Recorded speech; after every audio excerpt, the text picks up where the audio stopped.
Alright, video time. Welcome back to the channel. Today we are doing our first monitor review, and we are reviewing the MSI Optics MAG321CQR. This is a 32-inch monitor with a resolution of 2560 by 1440, a refresh rate of 144 Hz, and a 1 millisecond response time. It is a curved display with a rating of 1800R. Now, do those stats make it a gaming monitor? Or does the 32-inch size make it a productivity monitor? Well, let's find out. But first, here's a quick unboxing.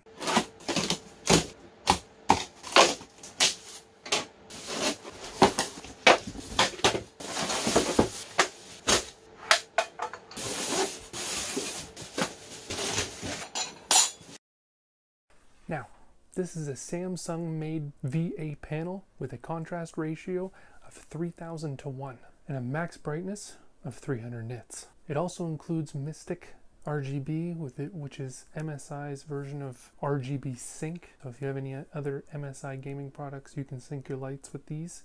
Ports on this monitor are plenty. We have DisplayPort, we have two HDMI 2.0 ports, we have two USB 2.0 ports, we have the USB out port, and we have a headphone jack port. DisplayPort and HDMI ports both support the full 2560 by 1440p with the 144 Hz refresh rate, so that's a good thing. Viewing angle on this monitor is very good, coming in at 178 degrees.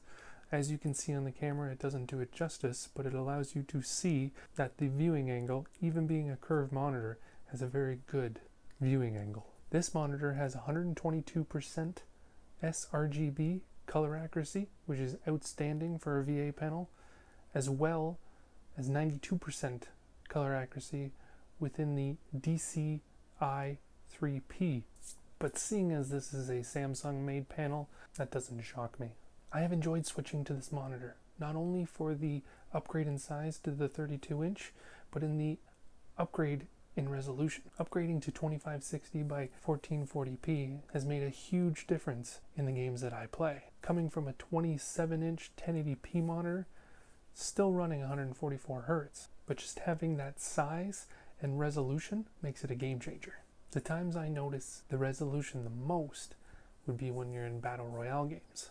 Now, most of the games I play are first-person shooters, so with this being a curved display, it's supposed to help with eye strain and fatigue, and I definitely noticed this. Even with my last 27-inch monitor, playing a lot of shooters, having to go from middle of the screen to either bottom left corner or top left corner, depending on where your radar is, I definitely noticed a difference with my last monitor, and it continues to this monitor. I think for the foreseeable future, I will stick with curved monitors, just for that reason. As well, MSI includes their low flicker technology, which is also supposed to relieve fatigue and stress on your eyes.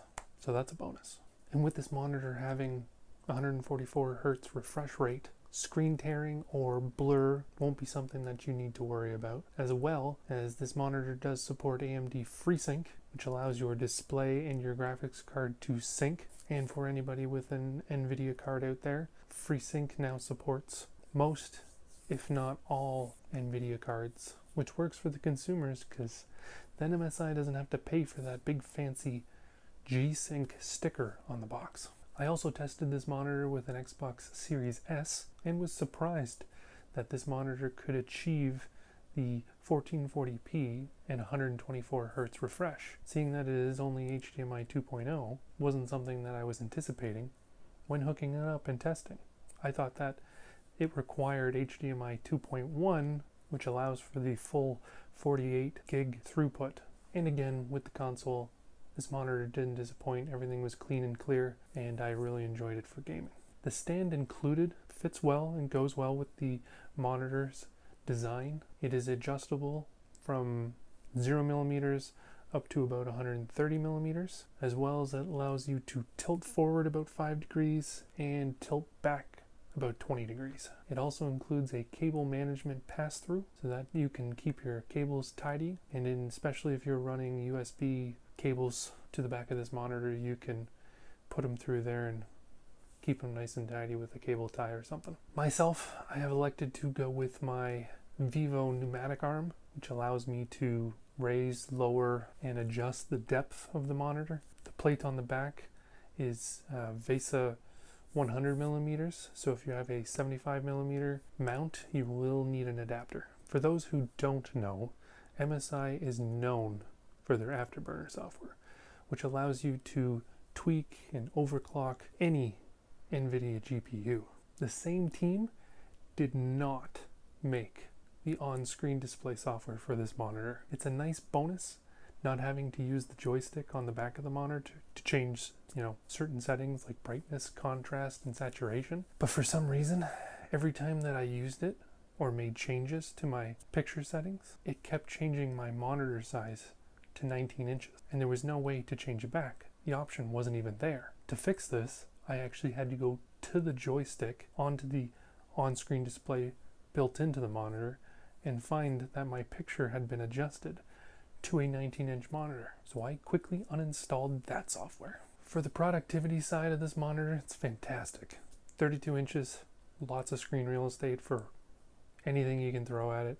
Even writing this script, I had the web page on one half of the screen. I had Notion in the top right quarter of the screen, and then I had any multitasking that I was doing, whether it was Spotify, Discord, or anything else I had in the lower quarter of the screen. And never once did I feel that it was too small or I needed more space. Editing was great too. With the 2560 pixels, it expanded how much timeline that I could fit within that monitor, whereas compared to my 1080p monitor, I could really notice the 2K resolution. Yeah, it's not a TN panel, but it is a budget-friendly monitor, coming in at around $350, considering these days monitors are getting harder and harder to come by. So for 32 inches, 2K resolution, 144 hertz refresh rate, 1 millisecond response time, $350. Can't go wrong with picking this up. I've enjoyed it. I think you will too. Thanks for watching. As always, let me know down in the description if you did end up picking it up and if you like it or not. As always, I have included links down below. I know it goes on sale on Amazon sometimes, so that will be down in the description, as well as other items in my setup.